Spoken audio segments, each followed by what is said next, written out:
vérité ma foi, avec Hajer Bencheikh et Shaouki Lazar.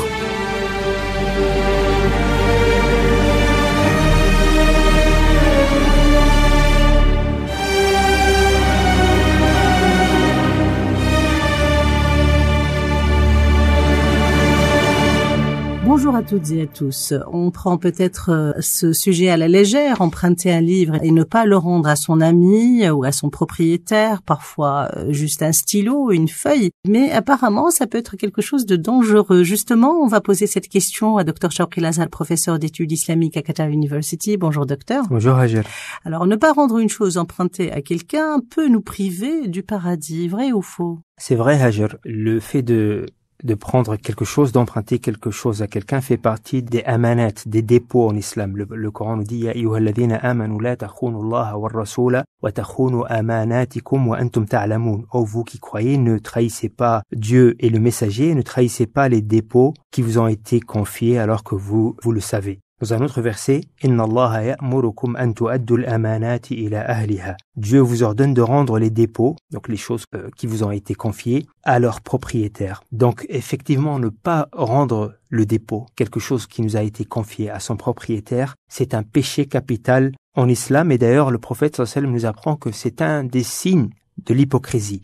Le prophète sallallahu alayhi wa sallam nous dit « Ayatul munafiqi thalatha, idha hadatha, ou idha haddatha, kadhab, وَإِذَا وَعَدَ أَخْلَفَ وَإِذَا اؤْتُمِنَ خَانَ » Il y a 3 signes auxquels on reconnaît un hypocrite. Lorsqu'il parle, il ment. Lorsqu'il promet, il ne tient pas sa promesse. Et lorsqu'on lui confie un dépôt, il trahit ce dépôt.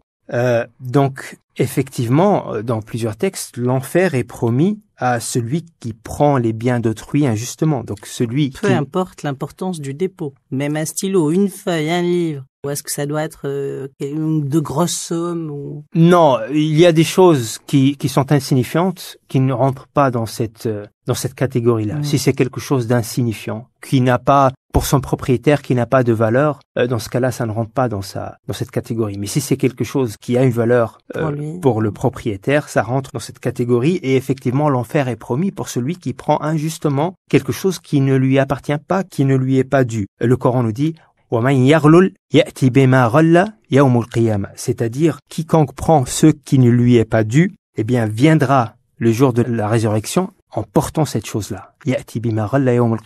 Et aussi, quelqu'un vient voir le prophète sallallahu alayhi wa sallam, il lui dit est-ce que si je meurs sur le sentier de Dieu, est-ce que Dieu me pardonnera mes péchés? Et le prophète sallallahu alayhi wa sallam de répondre Na'am in qutilta wa anta sabirun muhtasibun muqbilun ghayra mudbir illa ad-dayn. Oui, Dieu te pardonnera tes péchés à condition que tu sois patient, tu comptes sur la récompense et que tu ne tournes pas le dos au champ de bataille, sauf si tu es endetté. Donc si on a une dette envers quelqu'un et le fait de prendre quelque chose à quelqu'un ou bien d'emprunter quelque chose à quelqu'un sans lui rendre, c'est une dette. Eh bien, même si on meurt sur le sentier de Dieu et qu'on a cette dette-là, nos actions, nos péchés ne seront pas pardonnés. Et dans un autre récit, après une bataille, des compagnons regardaient les dépouilles de certains compagnons qui sont morts dans la bataille. Ils disaient « celui-ci est mort en martyr ». Et le prophète les écoutait. Et après, il passe par une autre dépouille en disant « celui-ci est mort en martyr ». Après, il passe par une autre dépouille en disant « celui-ci est mort en martyr ». Et le prophète, à ce moment-là, de répondre « Kalla, inni ra'aytuhu fi nari fi burdatin » Non, celui-ci, non. Je le vois en enfer, ou bien je l'ai vu en enfer, à cause d'un manteau qu'il a pris injustement. La vérité, ma foi. Pour être pratique, concrètement, à notre époque, on prend des prêts sur 4 ans, il y a une assurance également, et certaines personnes peut-être meurent entre-temps, après 2 ans, mais l'assurance rend tout cet argent. Dans ce cas-là, il n'y a pas de problème. Effectivement, si quelqu'un paye notre dette à notre place, il n'y a pas de souci. Mais au cas où il n'y a pas d'assurance et que la personne, je sais pas, on peut emprunter quelque chose sans le dire aux autres, comment est-ce qu'ils peuvent le savoir? Eh bien, dans ce cas-là, il y a plusieurs cas. Effectivement, si nos proches sont au courant, ils sont tenus de payer notre dette. Si notre dette n'est pas réglée, effectivement, ça représente un problème du point de vue islamique. Et il y a plusieurs textes où le prophète sallallahu alayhi wa sallam met en garde contre la dette. La dette, le fait de s'endetter, du point de vue islamique, c'est quelque chose de tout à fait détestable.